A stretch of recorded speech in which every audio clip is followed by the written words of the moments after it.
नमस्कार दोस्तों, स्वागत है आप सभी का हमारे यूट्यूब चैनल स्टडी विद पेल को मोहम्मद पर। दोस्तों, आज अपन राजस्थान के अंदर रेट या टेट एग्ज़ाम के लिए इंग्लिश सब्जेक्ट को शुरू करने जा रहे हैं और इसको बहुत ही विस्तृत तरीके से पढ़ने वाले हैं और ढेर सारी इसके साथ प्रैक्टिस भी करने वाले हैं। और दोस्तों, आज जो भी पढ़ाऊंगा ये रेट लेवल फर्स्ट और रेट लेवल सेकंड दोनों के लिए कॉमन होगा और ये सेकंड पेपर होगा। सर्वप्रथम अपन सेकंड पेपर को कंप्लीट करेंगे और इसके पश्चात अपन फिर क्या चलेंगे, जो है इसके फर्स्ट पेपर के अंदर जो भी टॉपिक छूट जाएंगे। वैसे तो लैंग्वेज फर्स्ट और लैंग्वेज सेकंड की पेडागोजी तो लगभग समान ही है, लेकिन उसका के अंदर कुछ ग्रामर के पॉइंट जो है कुछ अलग से दिए हुए हैं, तो उनको अपन क्या करेंगे, अलग से करेंगे। तो सबसे पहले अपन लैंग्वेज सेकंड को कंप्लीट करते हैं। तो आज का जो अपना टॉपिक है वो फिगर ऑफ स्पीच है और ये फिगर ऑफ स्पीच जो है लैंग्वेज सेकंड के अंदर पूरी जो सेकंड नंबर की यूनिट है ये पूरी फिगर ऑफ स्पीच पर ही डिपेंड है। तो इस प्रकार इसको अपन बहुत ही कंप्लीट तरीके से तो शुरू करते हैं। आज का जो अपना टॉपिक है वो फिगर ऑफ स्पीच। अब फिगर ऑफ स्पीच को हिंदी के अंदर अलंकार कहते हैं और अलंकार का प्रयोग भाषा के अंदर किस लिए किया जाता है? भाषा के अंदर अलंकारों का जो प्रयोग किया जाता है वो भाषा की प्रभावशीलता को बढ़ाने के लिए किया जाता है, इफेक्ट को बढ़ाने के लिए किया जाता है, ताकि वो भाषा जो है वो प्रभावी बने, प्रभावशील बने, रुचिकर बने। तो इसलिए क्या किया जाता है कि फिगर ऑफ स्पीच का यूज़ करते हैं। इसी प्रकार अंग्रेजी भाषा के अंदर भी अपन जब फिगर ऑफ स्पीच का यूज़ करते हैं तो वो भाषा की क्या बढ़ा देता है, प्रभावशीलता को बढ़ा देता है। तो इसकी परिभाषा पढ़ते हैं। तो figure of speech is a deviation from the ordinary use of words with a view to increase their effect. ठीक है ना। तो कहने का सीधा सा मतलब यह होता है कि डेविएशन से तात्पर्य होता है कि जो प्रवर्धित रूप कहलाता है, जो विचलित रूप जो कहलाता है, यानी क्या कहते हैं, जो हटकर रूप कहलाता है वो कहलाता है। इसका मतलब होता है हटकर रूप होगा किसका, ऑर्डिनरी यूज़ ऑफ वर्ड, यानी साधारण रूप से जो वर्ड यूज़ करते हैं उनका जो जब इफेक्ट जो है वो इंक्रीज हो जाता है, उनका जो जब इफेक्ट इंक्रीज हो जाता है, यानी साधारण रूप से भाषा के अंदर प्रयुक्त शब्दों का जो इफेक्ट है वो इंक्रीज हो जाता है। तो ऐसा जो बड़ा चढ़ा जो रूप होता है वही क्या कहलाता है, फिगर ऑफ स्पीच कहलाता है। तो कहने का सीधा सा मतलब ये होता है कि जो फिगर ऑफ स्पीच होते हैं वो क्या कहलाता है, साधारण रूप से जो भाषा के अंदर जो शब्द प्रयुक्त होते हैं उनके इफेक्ट को क्या कर देता है, बढ़ा देता है। तो ये क्या कहलाता है, फिगर ऑफ स्पीच कहलाता है। अब अपने रीड के अंदर जो है 5 प्रकार के फिगर ऑफ स्पीच दिए हैं। पहला जो है वो है सिमली, दूसरा है वो मेटाफर, और तीसरा है पर्सोनिफिकेशन, चौथा जो है वो एलिट्रेशन, और पांचवा जो है वो एसोनेंस है। तो इनके बारे में ये होता क्या है, इनको मैं आपको एक बार शॉर्ट में बता देना चाहता हूँ, ताकि आपके दिमाग के अंदर इनके बारे में एक निश्चित इमेज बन जाए कि ये होते क्या हैं। ठीक है। तो सिम्बली के अंदर क्या होगा, इसमें 2 डिफरेंट टाइप के ऑब्जेक्ट होंगे। मान लीजिए कि ये एक ऑब्जेक्ट ए है और ये एक ऑब्जेक्ट बी है, तो इनके बीच में क्या हो रहा होगा, कंपैरिजन होता है, और ये कंपैरिजन जो होता है वो इनडायरेक्ट रूप से होता है। और मेटाफर के अंदर जो है इसके अंदर भी 2 डिफरेंट टाइप के ऑब्जेक्ट होंगे और उनके बीच में जो कंपैरिजन होगा वो डायरेक्ट रूप से होगा। यानी क्या कह सकते हैं कि अपन सिम्बली और मेटाफर के अंदर अंतर इतना सा होता है कि जो सिम्बली के अंदर जो कंपैरिजन होता है वो किस रूप में होता है, वो इनडायरेक्ट रूप से होता है। ठीक है ना, इनडायरेक्ट रूप से होता है। और जो मेटाफर होता है इसके अंदर जो कंपैरिजन होता है वो किस रूप में होता है, वो डायरेक्ट रूप से होता है। ठीक है ना, 2 डिफरेंट ऑब्जेक्ट होंगे, जो उन दोनों डिफरेंट ऑब्जेक्ट के बीच में जब इनडायरेक्ट रूप से कंपैरिजन हो रहा होगा तो वो कौन होगा, सिम्बली होगा, और डायरेक्ट रूप से कंपैरिजन होता है तो वो क्या होगा, मेटाफर होगा। इसको अपन आगे विस्तार से पढ़ने वाले एग्जाम्पल की सहायता से पढ़ेंगे ताकि आपको बेहतर समझ में आएगा। अभी आपको मैं इसके बारे में शॉर्ट में बता रहा हूँ कि ये होते क्या है। पर्सोनिफिकेशन में क्या होगा, इसमें जो निर्जीव वस्तु होगी वो सजीवों की भांति कार्य करती हुई दिखाई जाएगी। ठीक है ना, उनको यानी सजीवों की तरह नवाजा जाएगा, तो इसमें क्या होगा, पर्सोनिफिकेशन में। एलिट्रेशन के अंदर क्या होगा, एलिट्रेशन के अंदर जो है वो एक सेंटेंस के अंदर जितने भी वर्ड्स होते हैं उनके जो प्रारंभिक यानी पास पास के जो भी शब्द हो गए वहाँ पर क्या होगा, कंसोनेंट साउंड्स का रिपीटेशन होगा। यानी कि इसके अंदर कंसोनेंट साउंड का रिपीटेशन होगा, और एसोनेंस के अंदर क्या होगा, वोवेल साउंड का रिपीटेशन होगा। इस प्रकार कहने का सीधा सा मतलब ये होता है कि जो सिम्बली होता है उसमें 2 डिफरेंट ऑब्जेक्ट के बीच में जो कंपैरिजन होता है वो इनडायरेक्ट रूप से होता है। मेटाफर के अंदर डायरेक्ट रूप से होता है। पर्सोनिफिकेशन के अंदर जो होता है वो निर्जीव वस्तु सजीव वस्तुओं की तरह व्यवहार करती हुई दिखाई जाती है, यानी कह सकता है कि उनको सजीवों की तरह पर्सोनिफाइड किया जाता है। ठीक है ना। एलिट्रेशन के अंदर क्या होगा कि कंसोनेंट साउंड की रिपीटेशन होगी, और एसोनेंस के अंदर होगा जो वो वोवेल साउंड की रिपीटेशन होगी। इनको अपन विस्तार से पढ़ेंगे, वहाँ पर अच्छी तरीके से समझेंगे और एग्जाम्पल के द्वारा समझेंगे कि कहाँ पर रिपीटेशन होता है। तो अब सर्वप्रथम अपन समझते हैं सिम्बली क्या होती है। देखिए सिम्बली क्या होता, the word simply has been derived from the Latin word simply, यानी कि सिम्बली जो शब्द है वो लैटिन भाषा के शब्द सिम्बली से लिया गया है। ठीक है ना, आपको यह याद रखना, परीक्षा के अंदर पहुंच सकता है। ठीक है, इसको आप याद रखना कि लैटिन भाषा के सिम्बली शब्द से लिया गया है। ठीक है ना। तो अभी क्या करना, सिम्बलीज के अंदर होता क्या है वो अपन देखते हैं कि in this figure of speech क्या है कि in this figure of speech two different object, क्या होता है, दो डिफरेंट प्रकार के ऑब्जेक्ट होंगे और कंपैरिजन हो रहा होगा, कंपेयर्ड विच एटलीस्ट वन पॉइंट और क्वालिटी, ठीक है ना। तो इसमें सिमिली के अंदर क्या होगा कि इसमें दो डिफरेंट प्रकार के क्या होंगे, ऑब्जेक्ट होंगे और उन ऑब्जेक्ट के बीच में एक कंपेरिजन हो रहा होगा और कंपेरिजन जो हो रहा होगा वो किसी एक पॉइंट और एक क्वालिटी को लेकर हो रहा होगा, ठीक है ना। तो in this figure of speech speech words used as like so, और इस कंपेरिजन को करने के लिए अपन इन वर्डों का यूज़ करेंगे, या तो लाइक शब्दों का प्रयोग करेंगे या फिर करेंगे एज का, या फिर करेंगे सो का प्रयोग करेंगे, ठीक है ना। तो कहने का सीधा सा मतलब ये होता है कि मान लीजिए कि इसमें कोई दो प्रकार के इस प्रकार के होंगे, कम दो डिफरेंट प्रकार के ऑब्जेक्ट होंगे और इनके बीच में कंपैरिजन होगा, और इस कंपैरिजन को करने के लिए अपन जो है वो लाइक शब्द का, एज शब्द का और सो शब्द का प्रयोग किया जाएंगे। अभी इसके कुछ एग्जाम्पल के द्वारा समझते हैं कि इसमें कैसा होता है, ये कंपेरिजन होता है, ठीक है ना। देखिए, तो पहला जो इसका एग्जांपल है, तो life is a like a dream. तो इस प्रकार की क्या हो रहा है कि इसमें लाइफ की जो तुलना की जा रही है वो एक ड्रीम से की जा रही है, ठीक है। तो इसमें एक ये अलग ऑब्जेक्ट हुआ, ये दूसरा ऑब्जेक्ट हुआ। तो लाइफ एक अलग ऑब्जेक्ट है, ड्रीम एक अलग ऑब्जेक्ट है, दोनों के बीच में कंपैरिजन हो रहा है कि लाइफ जो है वो सपने के समान है, ठीक है। और इस कंपैरिजन को करने के लिए किस शब्द का प्रयोग किया गया है, लाइक शब्द का प्रयोग किया गया है। तो इस प्रकार की कह सकते हैं कि जो यहाँ पर जो है इसके अंदर जो फिगर ऑफ स्पीच है वो सिमिली है, क्योंकि इसमें जो लाइफ की जो तुलना की जा रही है वो ड्रीम से की जा रही है, और इस तुलना को करने के लिए किस शब्द का प्रयोग किया जा रहा है, लाइक शब्द का। कहने का सीधा सा मतलब शॉर्ट में आपको याद नहीं रहे तो इतना सा तो याद रखना कि जिस लाइन के अंदर कंपैरिजन हो रहा हो और जहाँ पर लाइक एज सो शब्द जहाँ पर भी दिख जाए वहाँ पर आप जो है निश्चित रूप से सिंपली सही कर देना, ठीक है, वो आपका सही होगा। अभी देखिए दोस्तों, जो इसके अंदर क्या है, सिमली देखा है अपन ने, तो कि इसके अंदर तो सिमली, अभी कहते सिमली और मेटाफर के अंदर अंतर क्या होगा, यानी क्या कह सकते हैं कि जो सिमली जो होता है उसके अंदर जो होता है वो इनडायरेक्ट कंपैरिजन होता है, यानी क्या कह सकते हैं कि जो कंपैरिजन होता है वो उसके अंदर लाइक एज सो शब्दों का प्रयोग किया जाता है, लेकिन जो मेटाफर होता है उसके अंदर डायरेक्ट कंपेरिजन होता है, उसके अंदर क्या करना, एज सो लाइक शब्दों का प्रयोग नहीं किया जाता है। तो अभी क्या करना, इसी लाइन को अगर मैं मेटाफर के अंदर लिखना चाहूँ तो इस प्रकार होगा, लाइफ इज़ अ ड्रीम, क्या है, तो जीवन की तुलना किससे की जा रही है, मतलब किससे की जा रही है, ड्रीम से की जा रही है। लाइफ की तुलना ड्रीम से कर रहे हैं, लेकिन क्या कर रहे हैं अपन, लाइक शब्द का प्रयोग नहीं कर रहे हैं। इस प्रकार लाइक को हटाने पर जो यही जो लाइन है वो किस में बदल जाती है, मेटाफर के अंदर बदल जाती है। इस प्रकार मेटाफर और सिमली के अंदर अंतर इतना सा होता है कि जो सिमली होती है उसके अंदर तो अपन लाइक शब्द का यूज़ करते हैं, एज शब्द का यूज़ करते हैं, सो शब्द का यूज़ करते हैं, लेकिन क्या करना, मेटाफर के अंदर डायरेक्ट कंपैरिजन करते हैं, इन शब्दों का प्रयोग नहीं करते हैं। तो इस प्रकार इसके प्रमुख जो एग्जाम्पल है वो इस प्रकार हैं। Life is a life is a bed of thorns. अब बेड ऑफ थॉर्न्स, थॉर्न्स का तात्पर्य होता है कांटे, बेड का तात्पर्य होता है कि जो बेड होता है यानी कांटों का बेड है। तो जीवन जो है एक कांटों का बेड है। तो यहाँ पर अब जीवन जो है इसका अर्थ ये निकल रहा है कि जीवन जो होता है बहुत ही कठिनाइयों से भरा हुआ होता है। इसके अंदर बहुत से प्रकार की क्या होती है, कठिनाइयाँ होती हैं, बहुत से प्रकार की चुनौतियाँ होती है जिसको पार करते हुए अपन को आगे चलना होता है। तो इस प्रकार यहाँ पर किसकी तुलना की जा रही है, लाइफ की जो तुलना की जा रही है वो बेड ऑफ थॉर्न से की जा रही है, लेकिन कि किस शब्द का अपन ने प्रयोग नहीं किया, लाइक एज सो शब्द का प्रयोग नहीं किया, लेकिन तुलना हो रही है दो डिफरेंट ऑब्जेक्ट के बीच में। तो इस प्रकार ये भी जो उदाहरण होगा वो सिमली का नहीं होगा, तो ये जो उदाहरण होगा ये मेटाफर का उदाहरण होगा, क्योंकि अपन ने लाइफ की तुलना तो बेड ऑफ थॉर्न से की है, एक कांटों के बेड से की है, लेकिन उसमें अपन ने लाइक एज सो शब्दों का प्रयोग नहीं किया है, ठीक है। तो यहाँ पर जो मेटाफर, यहाँ पर जो ये एग्जाम्पल होगा ये मेटाफर का होगा। और इसी को अगर अपन सिमली के अंदर बदलना चाहे तो लाइक शब्द का प्रयोग करना होगा, ठीक है। तो life is like a bed of thorns, इस प्रकार ये कर देते ये सिमली का हो जाता है, लेकिन अपन ने इसके अंदर लाइक शब्द का प्रयोग नहीं किया है, इसी कारण ये जो एग्जाम्पल होगा ये किसका होगा, मेटाफर का होगा। चौथा जो अपना एग्जाम्पल है वो, the life is a bed of thorns हो जाएगा। तो life is sorry life is a not like a bed of roses, जीवन जो है एंड इसमें जीवन की जो तुलना की जा रही है वो बेड ऑफ रोजेस से की जा रही है, ठीक है ना। और इस रोजेस को करने के लिए जो अपन ने जिस शब्द का प्रयोग किया वो लाइक शब्द का प्रयोग किया। इस प्रकार ये जो उदाहरण होगा वो किसका होगा, सिमली का होगा, सिमली का होगा, क्योंकि लाइक शब्द जो है यहाँ पर प्रयुक्त हो रहा है, ठीक है ना। तो इसका इस लाइन का मतलब ये होता है कि जो जीवन जो है वो गुलाबों का बेड नहीं है, यानी कह सकते हैं कि गुलाबों का बेड नहीं है, नॉट अ बेड ऑफ गुलाब, यानी गुलाबों का बेड नहीं, यानी क्या कह सकते हैं कि जीवन जो होता है हमेशा इसके अंदर खुशहालियाँ नहीं होती है, हमेशा इसके अंदर कुछ न कुछ क्या होता है, कठिनाइयाँ आती रहती है, हमेशा कभी सुखदायी, किसी का जीवन जो है वो सुखदायी नहीं होता, हमेशा उसके अंदर कुछ न कुछ जो है वो कठिनाइयाँ आती ही रहती हैं, कुछ कुछ मुसीबतें उसके अंदर आती ही रहती है। इसी कारण जो है वो जीवन जो है वो not like a bed of roses, यानी कि इसमें जो जीवन की जो तुलना कर रहे हैं वो बेड ऑफ रोजेस से कर रहे हैं। तो इस प्रकार और लाइक शब्द का प्रयोग करें, इसी कारण इसमें भी क्या होगी, सिमली होगी। अब पांचवा जो एग्जाम्पल है, तो life is like a like a bed of thorns हो जाएगा। यानी क्या करना, कह सकते हैं कि जो जीवन जो है वो क्या है, बेड ऑफ किस क्या है, थॉर्न्स है।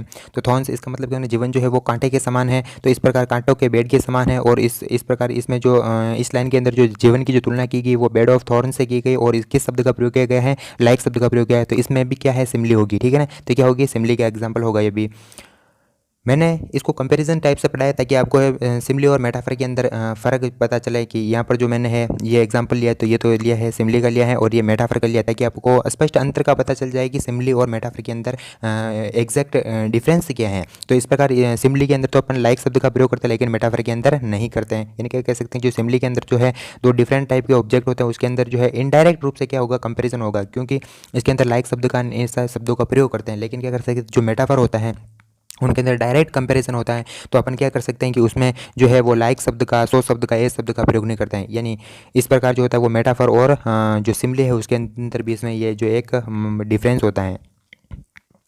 अभी देखिए दोस्तों, यहाँ पर कुछ मैंने जो है एक पोइम की 4 लाइनें ली है और उसमें इस प्रकार ही परीक्षा के अंदर प्रश्न आएगा कि आपको किसी पोइम की 4 लाइनें दे दी जाएगी और इसके अंदर बोल दिया जाएगा कि कौन से प्रकार की सिमली है। तो इसमें जो है अपन को इसको समझ के कहाँ पर सिमली है, कहाँ पर कौन सा प्रकार का फिगर ऑफ स्पीच है, इसके अंदर अपन को ढूंढना होता है। तो इसको किस प्रकार ढूंढते देखिए दोस्तों, अपन इसमें देखते हैं। तो लाइक, तो अब देखिए आपको यह पहला ही शब्द मिल गया लाइक। तो लाइक का मतलब होता है कि इसमें सिमली का ये एग्जाम्पल है। यानी कहीं पर आपको जब समझ में नहीं आती है, लाइनें समझ में नहीं आती है, तो उसके अंदर जब कहीं पर भी लाइक दिख जाता है और तुलना दिख जाती है तो वहाँ पर आप जो है वो सिमली सही कर देना। ठीक है, तो जैसे like a star of heaven, star of heaven in the broad daylight thou, तो इसको कहते हैं दाऊ। यानी यू शब्द जो पोइम के अंदर जो यू शब्द होता है कि नहीं होता है, उसके लिए दाऊ शब्द का प्रयोग किया जाता है। ठीक है ना, तो यू, तो देखिए तो you are unseen but I hear still sunlight. ठीक है, तो इस प्रकार इसमें क्या किया जा रहा है कि लाइक इसमें स्टार की जो तुलना की जा रही है वो यू से की जा रही है। ठीक है, तो इसमें इन दोनों के बीच में तुलना हो रही है और लाइक शब्द का प्रयोग किया जा रहा है। इसके कारण इस ये भी एग्जाम्पल जो होगा वो किसका होगा, सिमली का होगा। ठीक है ना, सिमली का होगा। यानी क्या करना, इसमें इसका जो अनुवाद है वो इस प्रकार है कि like a star of heaven, यानी star of in the broad daylight. यानी क्या करना, जो एक जो प्रकाशमय दिन होता है, यानी क्या करना, एक जो प्रकाशमय दिन होता है जिसके अंदर कड़ी धूप होती है, उस धूप के अंदर जिस प्रकार एक स्वर्ग का जो तारा होता है वो नहीं दिखाई देता है, उसी प्रकार तुम भी जो हो वो दिखाई नहीं देते हो, but I hear still sunlight, लेकिन उसको मैं महसूस कर सकता हूँ। ठीक है ना, तो इस प्रकार क्या कह सकते हैं कि इसमें स्टार की जो तुलना की गई है वो यू से की गई है, दाऊ से की गई है, और इसमें जो लाइक शब्द का प्रयोग किया गया है, इसी कारण इसमें जो है वो कौन सा फिगर ऑफ स्पीच होगा, ये होगा सिमली होगा। ठीक है ना, और इसके अंदर आपको एक अपने इसमें जो है राइम भी है। तो इसमें अपन अगर अपन को राइम देखनी हो तो राइम देखने के लिए क्या करना पड़ता है कि जो ये पोइम दी, इस प्रकार एक पोइम दी जाएगी और इस पोइम के अंदर आपको राइमिंग स्कीम पूछी जाएगी। तो राइमिंग स्कीम में क्या किया जाता है कि जो भी अपन को पोइम दी होती है उसके लास्ट शब्दों को देखा जाता है। तो इन सभी के लास्ट शब्द जो होंगे वो ये हैं। तो इनमें क्या किया जाता है कि इनके सेम साउंड को पहचाना जाता है। ठीक है ना, तो इसमें सेम साउंड किन किन में आ रहा है देखिए, तो जैसे हेवन है तो हेवन है, इसमें क्या होगा, अनसीन है तो हेवन न, यानी पीछे की तरफ क्या आ रहा है, न आ रहा है, और अनसीन यानी क्या, इसके अंदर भी न आ रहा है। अगर मैं इसकी राइमिंग स्कीम ए मानता हूँ तो ये भी इसी के समान उच्चारित होने वाला शब्द है। तो ठीक इस प्रकार यदि मैं है इस हेवन की राइमिंग स्कीम में मान लेता हूँ ए, तो इसी प्रकार से ये दूसरा भी ये भी उच्चारित हो रहा है, तो ये भी क्या हो जाएगा, ए होगा। और इस प्रकार डे लाइट और सनलाइट इन दोनों की जो है साउंड है वो समान आ रही है, इसी कारण इसको अगर मैं बी मानता हूँ तो इस बी के समान ही जो है सनलाइट की जो आवाज़ है वो ये होगी। इस कारण जो है इसकी राइमिंग स्कीम जो होगी वो ए बी प्रकार की होगी। ठीक है ना, यह भी आप याद रखना। आगे अपन राइमिंग स्कीम को भी जो है वो डिटेल से पढ़ने वाले हैं, अपने कोर्स के अंदर है। तो यहाँ पर आप याद रखना कि यहाँ पर जो लाइक शब्द का प्रयोग हो रहा है और स्टार की जो तुलना है वो दाऊ से हो रही है, इसी कारण इसके अंदर जो इसके कारण जो इसके अंदर सिमली जो है फिगर ऑफ स्पीच है, और इसके अंदर जो इसकी जो राइमिंग स्कीम है वो क्या होगा, ए बी प्रकार की इसकी जो है वो राइमिंग स्कीम है, क्योंकि इसकी जो साउंड है वो इसे मिल रही है और इसकी जो साउंड है वो इसे मिल रही है। ठीक है ना, अब आगे इसके और एग्जांपल देखते हैं कि तो he is as clear to me as crystal. यानी क्या कह सकते हैं कि ही की तुलना किससे की जा रही है, क्रिस्टल से की जा रही है। यानी क्या कह रहे हैं कि वह जो है मेरे उसी समान क्या है, क्लियर है, जैसा कि कांच होता है। यानी कांच के समान क्लियर है वो, मेरे लिए जो है वो कांच के समान क्लियर है। इसका जो अर्थ ये निकल रहा है, इसमें ही की तुलना क्रिस्टल से की जा रही है और इनके दोनों के बीच में जो एक कॉमन गुण है वो क्लियर है। ठीक है, जिस प्रकार कांच अपने आप में बहुत ही क्लियर होता है, उसमें किसी प्रकार का खोट नहीं होता, वो क्योंकि पारदर्शी होता है, तो कांच के पीछे किसी प्रकार का खोट नहीं छिपा होता है, उसके बीच में कोई बुराई नहीं छिपी होती है। उसी प्रकार जो है वह जो है मेरे लिए कांच के समान क्या है, क्लियर है। ठीक है, तो इस प्रकार इसमें क्या की जा रही, ही की तुलना जो है वो क्रिस्टल से की जा रही है और किन शब्दों का प्रयोग किया जा रहा है, एज शब्दों का प्रयोग किया जा रहा है। इसी कारण ये जो है सिमली का उदाहरण होगा। ठीक है, अभी कह सकते हैं कि he is as clear as crystal, या इस यही दूसरे इसको यानी दूसरे प्रकार से अपन इस प्रकार भी कह सकते हैं कि ही की तुलना इसमें किससे की गई है, क्रिस्टल से की गई है। और किस गुण को लेकर की गई है, क्लियरता के बारे में लेकर की गई कि वह जो है मेरे हिस्सा में लिए वह जो है वो कांच के समान क्या है, क्लियर है। तो और किन शब्दों का प्रयोग किया गया है, एज, और इसमें भी एज का प्रयोग किया गया है। तो इसी कारण ये जो एग्जाम्पल होगा ये किसका होगा, सिमली का होगा। देखिए दोस्तों, ये मैंने एग्जाम्पल वही लिए जो अपने एग्जाम के अंदर पूछे गए हैं, और इनके अंदर प्रश्न इसी प्रकार से आएगा कि इस एक आपको ये एक लाइन दे दी जाएगी। मान लीजिए कि ये आपको एक लाइन दे दी कि she is as proud as peacock, तो फिर इसके नीचे पूछ दिया जाएगा कि point out the figure of speech in the above lines, इस प्रकार पूछ दिया जाएगा। और नीचे दे दिया जाएगा एक सिमली दे दी, एक मेटाफर, एक हो जाएगा एलिट्रेशन, एक दे दिया जाएगा एसोनेंस। तो क्या करेंगे, इसमें कौन सा सही करेंगे कि इसमें शी की जो तुलना की जा रही वो एक मोर से की जा रही है, पिकॉक से की जा रही है, और किस में यानी क्या कह सकते हैं घमंड के बारे में, प्राउड पर की जा रही है। ठीक है ना, तो इसमें ए शब्द का प्रयोग किया गया है, ए शब्द का प्रयोग किया गया। तो इस प्रकार कारण इसके अंदर जो सिमली होगी वो इसमें अंदर जो फिगर ऑफ स्पीच होगा वो सिमली होगी। ठीक है ना, तो इस प्रकार आप याद रखना इसको कि इस प्रकार प्रश्न दे दिया जाएगा, ये एक लाइन दे दी जाएगी और नीचे आपको 4 ऑप्शन दे दिए जाएंगे कि इस लाइन के अंदर कौन सा प्रकार की जो है वो फिगर ऑफ स्पीच है। तो आप पहचानना कि ए शब्द का प्रयोग हो रहा है इसके अंदर। तो सबसे पहले आपको देखना कि ए शब्द का प्रयोग हो रहा है, फिर क्या करना, शी की जो तुलना है वो पिकॉक से की जा रही है। तो इस प्रकार इसमें जो है वो कौन सी फिगर ऑफ स्पीच होगी, सिमली होगी। ठीक है ना, अभी क्या करना, ये एक इसके ऊपर ये उदाहरण और है कि he is as cool as cucumber. ठीक है ना, क्यूकुम्बर से तात्पर्य जो कि जो खीरा ककड़ी होती है उसको बोलता है क्यूकुम्बर डे। ठीक है ना, तो यानी क्या करना, वह जो है वो खीरा की तरह क्या है, कूल है, वह जो है खीरा की तरह कूल है। इस प्रकार खीरा और वह के बीच में जो है एक जो कॉमन क्वालिटी है वो क्या है, कूल है। जिस प्रकार खीरा कूल होती है उसी प्रकार वह जो है कूल है। तो इस प्रकार इसके बीच में भी क्या करें कि ही की जो तुलना की गई है वो क्यूकुम्बर से की गई है, और किस गुण को लेकर की गई है, कूलनेस को लेकर की गई है। तो इस प्रकार और किन शब्दों का प्रयोग किया गया है, एज, और यहाँ पर भी किसका शब्द का प्रयोग किया, एज का। तो इस कारण ये भी सिमली का उदाहरण होगा। अगला उदाहरण देखते हैं, तो she is proud as peacock, यानी क्या वह जो मोर के समान घमंडी है, यानी कि शी की जो तुलना की गई वो पिकॉक से की गई, और किसको लेकर की गई है, घमंड को लेकर की गई है। इस प्रकार उन किन शब्दों का प्रयोग किया गया, एज शब्द का प्रयोग किया गया है। तो इस प्रकार ये भी जो है वो सिमली का उदाहरण होगा। अगला उदाहरण देखते हैं, तो she dances like a peacock, यानी क्या करना, जो वह डांस करती है वो मोर के समान करती है। ठीक है, तो इस प्रकार जो वह शी की जो तुलना की गई है वो पिकॉक से की गई है, और लाइक शब्द का प्रयोग किया गया है। इसी कारण ये भी सिमली का एग्जाम्पल होगा।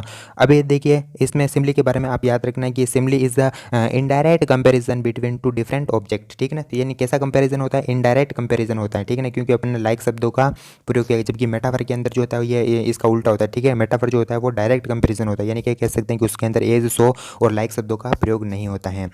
तो इस प्रकार आप याद रखना है कि जो सिमली जो है वो एक इनडायरेक्ट कंपैरिजन होता है, किनके बीच में, दो डिफरेंट प्रकार के ऑब्जेक्ट के बीच में क्या होता है, इनडायरेक्ट कंपैरिजन होता है। अब देखिए और अपन इसके कुछ उदाहरण देते हैं। शी वाल्क्स लाइक अ कैट, यानी वह जो, लेकिन शी की जो तुलना की जा रही है इसमें कैट से की जा रही है, और किसको लेकर की जा रही है, वो चलने पर की जा रही है, यानी कि वह जो चलती है वो एक बिल्ली के समान चलती है। और किस शब्द का प्रयोग किया गया, लाइक शब्द का प्रयोग किया गया। इसी कारण ये भी है वो सिमली का उदाहरण है। ठीक है ना, तो they were fighting like a cats and dogs, यानी क्या करना, वे इसी प्रकार लड़ते हैं जिस प्रकार बिल्लियाँ और कुत्ते लड़ते हैं। ठीक है ना, यानी क्या करना, तो इनकी जो दे की जो कंपेरिजन किया गया है वो कैट्स एंड डॉग से किया गया, और किस गुण को लेकर किया गया है, यानी फाइटिंग को लेकर किया गया है। और किस शब्द का प्रयोग किया गया है, लाइक शब्द का प्रयोग किया गया। इसी कारण जो है इसके अंदर भी क्या होगा, सिमली होगा।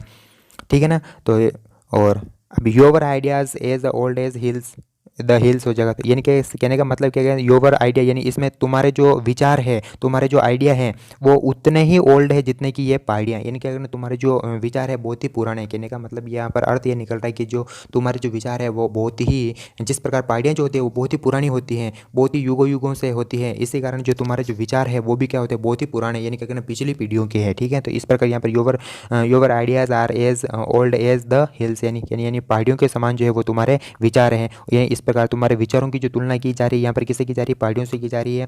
और ओल्डनेस को लेकर की जा रही है। और किन शब्दों का प्रयोग किया जा रहा है, एज शब्द का प्रयोग होने के कारण या एज शब्द का प्रयोग होने के कारण इसमें जो है वो सिमली है, ठीक है ना।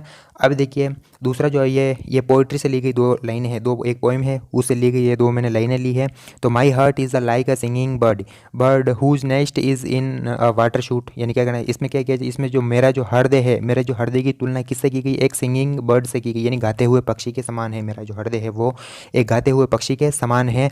और whose nest is in a water shoot, यानी जिसका जो घोंसला है, नेक्स्ट जो है वो कहाँ पर है, वाटर शूट, यानी क्या कह सकते हैं कि इस प्रकार, यानी एक पानी का झरना है, एक पानी का झरना गिर रहा है और यहाँ पर उसका जो है वो घोंसला है, यहाँ पर उसका जो घोंसला है, यहाँ पर क्या करना है, इसकी जलधाराएं कुछ यहाँ पर भी अंदर भी गिरती है, यानी क्या करना, इस वाटर शूट की जो जलधाराएं हैं वो इस घोंसले के अंदर भी गिर रही है। यानी क्या कह सकते हैं कि कहने का मतलब बहुत ही कठिनता का वर्णन किया गया है यहाँ पर।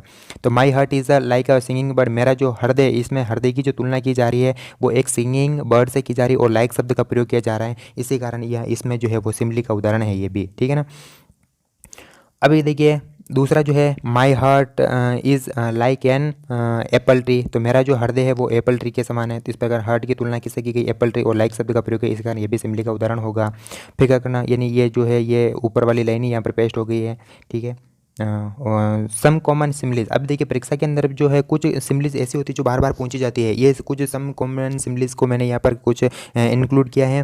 तो पहली जो है वो as easy as A B C, यानी ए बी सी के समान जो है वो ईजी होना, कूल किसके समान होना, क्यूकम्बर के समान होना, प्राउड किसके समान होना, मोर के समान होना, क्लियर किसके समान होगा, क्रिस्टल के समान, और रेड किसके समान, रूबी के समान। तो ये क्या होता है, कुछ कॉमन सिमलीज होती है, यहाँ पर कुछ शब्द दे दिए जाएंगे जिनकी तुलना जो है वो इनसे करते हैं। तो ये जो कुछ कॉमन सिमलीज होती है ये क्या परीक्षा के अंदर बार बार आती रहती है, अपने रेट के अंदर तो लगातार ये इसी प्रकार की सिमली जो है वो पूछी जाती है। तो इसको आप देखना, आप इसको समझना, ठीक है ना। तो इसी प्रकार की जो ये common Simli, Wales and hills जो को बहुत ही ऊंची ऊंची, तो यानी क्या कह सकते हैं कि बहुत ही ऊंची ऊंची जो घाटियां हैं, ऊंची ऊंची जो पर्वत होते हैं, उनके ऊपर जिस प्रकार बादल जो होता है वो तैरता रहता है, उसी प्रकार जो है मैं भी है अकेला भटक रहा था, ठीक है ना। तो when all at once I saw crowd, लेकिन जब एक बार मैंने किसी एक भीड़ को देखा जो ए होस्ट ऑफ गोल्डन, जो गोल्डन डेवोटल्स को क्या कर रही थी, होस्ट कर रही थी। तो इस प्रकार ये, यानी इसके अंदर आपको फिगर ऑफ स्पीच दी की जाए तो फिगर ऑफ स्पीच जो है वो कहाँ पर है, तो यहाँ पर है फिगर ऑफ स्पीच। इसमें किसकी तुलना, इन लेखक ने जो अपनी तुलना है वो किससे की है, एक बादल से की गई है। तो इसी कारण यहाँ पर जो फिगर ऑफ स्पीच होगी वो क्या होगी, सिमली होगी, ठीक है ना। तो इस प्रकार इसके अंदर फिगर ऑफ स्पीच जो होगी वो सिमली होगी। और इसके बाद अपन को एक प्रश्न और पूछ सकते हैं कि इसमें कौन सी राइमिंग स्कीम होगी, ठीक है ना। तो इसकी 4 लाइनें, ये पहली लाइन ये होगी, दूसरी लाइन जो है वो ये है, तीसरी लाइन जो है वो ये, चौथी लाइन जो है ये है। तो 4 लाइनें, इनके अंदर फिगर ऑफ स्पीच, यानी फिगर ऑफ स्पीच तो है इसके अंदर सिमली, लेकिन इसकी राइमिंग स्कीम जो होती है, राइमिंग स्कीम में क्या किया जाता है कि जो भी पोइट दी जाती है उसके अंतिम शब्दों को देखा जाता है। तो इस प्रकार इसमें क्या होगा कि अंतिम शब्द जो है इसका क्लाउड है, इसका जो है वो हिल्स है, और इसका जो शब्द है वो क्राउड है, और इसका जो डैफोडिल्स है, ठीक है ना। तो इस प्रकार यानी क्लाउड की जो मैचिंग हो रही है वो क्राउड से हो रही है, और हिल्स की जो साउंड है वो डैफोडिल्स से हो रही है, ठीक है। तो इस प्रकार कह सकते हैं कि इसकी राइमिंग स्कीम जो होगी वो, क्योंकि क्लाउड की जो है वो मान लेते हैं कि इसकी जो राइमिंग स्कीम अपन ए मानते हैं, तो इसी प्रकार का साउंड जो होता है वो क्राउड के अंदर निकल रहा है, इसी के कारण इसकी जो अपन राइमिंग स्कीम मानते हैं वो ए मानते हैं। और हिल्स की जो राइमिंग स्कीम, चूँकि इसका एक डिफरेंट साउंड है तो इस कारण इसको बी मानते हैं। तो डैफोडिल्स की जो होगी वो उसके अंदर भी बी होगी। तो इस प्रकार इसकी जो राइमिंग स्कीम होगी वो क्या होगी, ए बी प्रकार की होगी, ठीक है ना। तो इस प्रकार यह क्या किया जाता है कि ये राइमिंग स्कीम क्या होती है कि जो कोई भी पोइट बनाई जाती है, कोई भी कविता बनाई जाती है, तो उसमें कुछ शब्दों की तुगलबंदी करते हैं ताकि उसमें क्या एक लय बना रहे हैं। तो लय बनाने के लिए क्या करते हैं, जो अंतिम शब्दों को किया जाता है कि एक निश्चित क्रम में रखा जाता है, उनका निश्चित एक क्रम होता है, उसका निश्चित एक साउंड होता है, तो वही क्या कहलाती है, राइमिंग स्कीम कहलाती है। इसी कारण जो है जिस प्रकार ये जो ये लाइनें हैं इनका अंतिम शब्द, जैसे यहाँ पर क्लाउड शब्द का यूज़ किया है तो अगले वाली जो लाइन का वो क्राउड शब्द का यूज, यानी क्या करना, समान शब्दों की क्या तुगलबंदी की है यहाँ पर। ये तुकलबंदी जो कहलाती है वो राइम कहलाती है। तो दोस्तों आशा करता हूँ कि आपको ये सेशन बहुत अच्छा लगा होगा। आज अपने जो ये पढ़ी है पूरी सिमली पढ़ ली है, कल अपन पढ़ेंगे इसके बारे में मेटाफर पढ़ेंगे, मेटाफर को बहुत ही विस्तार से पढ़ने वाले हैं। तो दोस्तों आशा करता हूँ कि आपको ये सेशन समझ में आया होगा। अगर हाँ ये आप अच्छा लगे तो हमारे चैनल को लाइक करना, सब्सक्राइब करना ना भूलें, और अपने दोस्तों के साथ शेयर करना ना भूलें। इसी प्रकार मैं आपके लिए और बहुत अच्छे अच्छे एग्जाम्पल लेकर आते रहूँगा, और मैं इस लैंग्वेज सेकंड को बहुत ही अच्छी तरीके से, बहुत ही कंप्लीट तरीके से आपको पढ़ाने वाला हूँ। और इस जो मैं पढ़ाऊंगा ना, इससे बाहर एक भी प्रश्न नहीं जाएगा, ठीक है दोस्तों। और मैं आपको बहुत ही अच्छी तरीके से पढ़ाने वाला हूँ कि परीक्षा के अंदर किसी भी प्रकार का प्रश्न क्यों ना जाए, आप बस यूँ आराम से उसको सोल्व कर पाओगे, ठीक है ना। तो दोस्तों आज यहीं तक पढ़ते हैं, कल अपन जो है इसके आगे बढ़ेंगे मेटाफर के बारे में। तो ठीक है, थैंक यू दोस्तों वीडियो देखने के लिए, धन्यवाद।